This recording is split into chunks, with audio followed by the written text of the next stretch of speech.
গরম ভাতের সঙ্গে এই রেসিপিটা একদম জমে যাবে। ঘরের কয়েকটা উপকরণ দিয়ে কিভাবে আমি বানাচ্ছি সেটাই দেখতে থাকুন।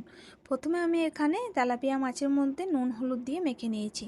এদিকে আমি একটা মশলা বানাবো, তার জন্য নিচ্ছি 2 চামচ সর্ষে, 2 চামচ পোস্ত, কাঁচা লঙ্কা, নুন দিয়ে এটাকে একটা পেস্ট বানিয়ে নেব।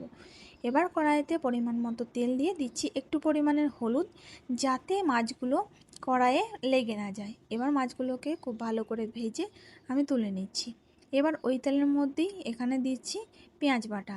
পেঁয়াজ ভাজাটাকে একটু ভেজে নিয়ে তারপর দিচ্ছি আমি এখানে টমেটো বাটা। এবার এই মশলাটাকে ভালো করে কষে নিয়ে দিয়ে দিচ্ছি বেটে রাখা সর্ষে, পরিমাণ মতো নুন, হলুদ আর কাশ্মীরি লঙ্কার গুঁড়ো।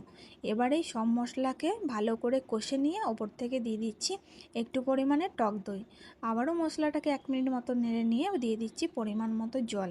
এবার এটাকে 2 থেকে 3 মিনিট ভালো করে ফুটিয়ে নিয়ে ভেজে রাখা মাছগুলোকে দিয়ে সেটাকে আবারও 5 মিনিট মতো ফুটিয়ে নিয়ে ওপর থেকে দিয়ে দিচ্ছি পরিমাণ মতো সর্ষের তেল।